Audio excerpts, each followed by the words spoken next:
En este video veremos cómo resolver inecuaciones racionales. Las inecuaciones racionales, también llamadas inecuaciones fraccionarias, son aquellas que tienen esta forma general. Una fracción algebraica, polinomio P entre polinomio Q mayor que 0, o, nuevamente, fracción algebraica menor que 0, o fracción algebraica mayor o igual que 0, un último escenario posible para la forma general de estas inecuaciones, la fracción algebraica, polinomio P entre polinomio Q menor o igual que 0. Recuerden que cuando hablamos de inecuaciones racionales, tanto el numerador como el denominador tienen que ser polinomios de cualquier grado, pero necesariamente polinomios. Y además, en la forma general, como pueden también notar, siempre tenemos a ambos términos, numerador y denominador, es decir, a la fracción en un lado de la desigualdad, dejando al cero en el lado contrario de la misma. Ese siempre será nuestro punto de partida para resolver inecuaciones racionales. Se señalan algunos ejemplos. El primero, tenemos x cuadrado más 7x más 4 en el numerador, x cuadrado menos 27 en el denominador. Es un primer ejemplo de una inecuación fraccionaria, ¿no? Fracción mayor que 0.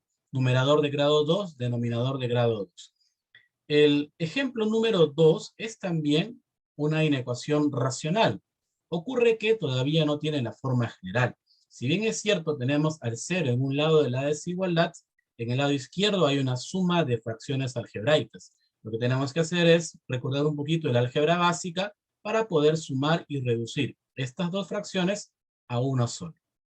El ejemplo número, y por cierto, eso hay distintas maneras. Puedes tomar el camino del mínimo como múltiplo, puedes homogeneizar los denominadores, o inclusive podemos utilizar esta idea bastante clásica, ¿no? De multiplicar los denominadores y luego para el numerador multiplicar de manera cruzada y sumar. Ya es un detalle del álgebra básica, ¿ok? El ejemplo número 3 es también una inecuación racional. Ocurre que no tiene la forma general todavía. Pues, si bien es cierto, hay una sola fracción, pero en el lado contrario está la unidad. Para que tenga la forma general, tiene que aparecer el cero. Entonces, como paso adicional para darle forma general, este 1 que está en la izquierda, lo tenemos a restar. Ahora habría que reducir esta resta a una sola fracción y recién empezaríamos con la pauta de solución. ¿Está bien? En el ejemplo número 4, sí ya tenemos una inecuación en forma general. Una fracción, numerador de grado 6, denominador de grado 4, y en el lado contrario, el 0. Son las inecuaciones que vamos a ver cómo es que se resuelve. La pauta de solución es muy parecida a la de las inecuaciones polinomiales en general. Es decir, hay que factorizar, hay que hallar los números críticos y hay que también utilizar la regla de signos. Con un pequeño detalle al inicio. Antes de aplicar esos métodos, tenemos que calcular las llamadas restricciones. ¿Por qué las restricciones? ¿A qué se debe este paso anterior a los que ya conocíamos? Jóvenes, se debe a un detalle muy concreto y muy natural. Las inecuaciones fraccionarias tienen un denominador. Tú debes recordar que el 0 está prohibido en el denominador. Es decir, aquí el denominador es x menos 6 por x más 5. Yo debo cuidar de que en el intervalo solución no aparezca ningún número que haga 0 al denominador. Por ejemplo, 6 no podría estar en el conjunto solución. ¿Por qué, profesor? Porque si reemplazamos aquí en lugar de x 6, ¿qué nos dará? 6 menos 6 nos dará 0, y en el denominador, recuerda, 0 no es posible tener. Así que esto que llamamos restricciones, básicamente es cuidar que el denominador sea diferente de 0. Y eso lo hemos escrito tal cual. X menos 6 por x más 5. En realidad, todo el denominador tiene que ser distinto de 0. Trabajar con el símbolo diferente sigue las mismas reglas que trabajar con la igualdad. Tenemos producto de factores diferentes de 0. Cada factor tiene que ser diferente de 0. Y entonces, notemos, x menos 6 diferente de 0 y x más 5 también tiene que ser diferente de 0. ¿De dónde podemos ya identificar los valores que no pueden ser parte del conjunto solución? 6 y menos 5. Es decir, Al momento de dar nuestra respuesta, debemos cuidar que tanto 6 como -5 no aparezcan en el intervalo solución. Una vez calculadas las restricciones, los demás pasos son muy concretos. Ya los conocíamos. Es más, factorización por cualquier método que creas conveniente.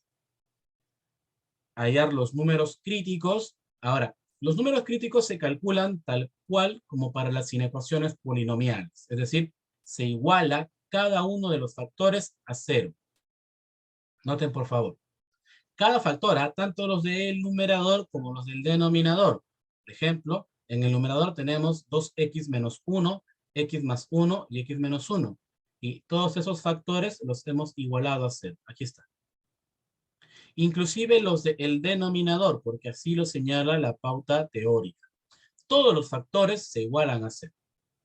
Se despeja obviamente la variable y se encuentran los números críticos. Medio, menos 1, 1, 6 y menos 5.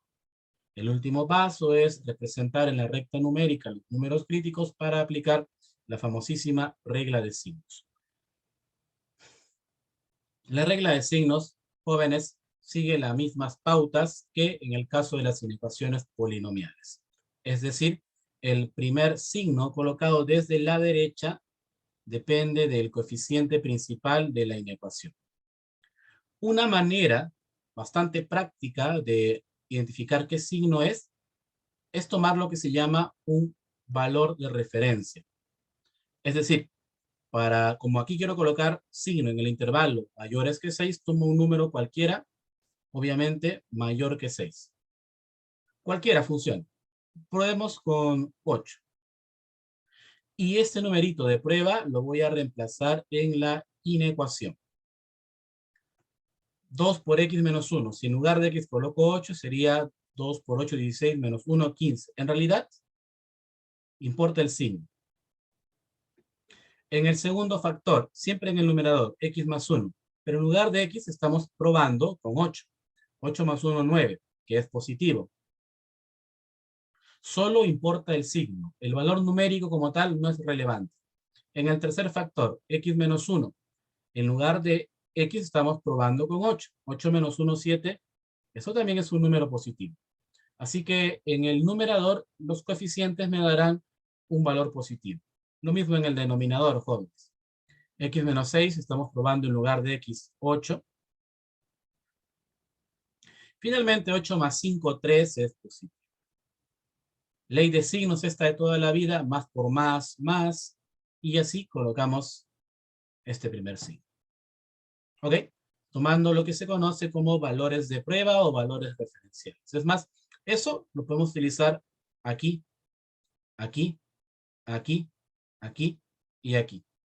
Escojan adecuadamente para que no se les complique el reemplazo. Por ejemplo, entre 1 y 6, escribo el 2. Y pruebo y escojo el signo negativo. ¿Ok? Ustedes reemplacen, van a darse cuenta de que al momento de testear con 2, todo sale negativo. Vamos a hacer uno de estos para que lo podamos corroborar.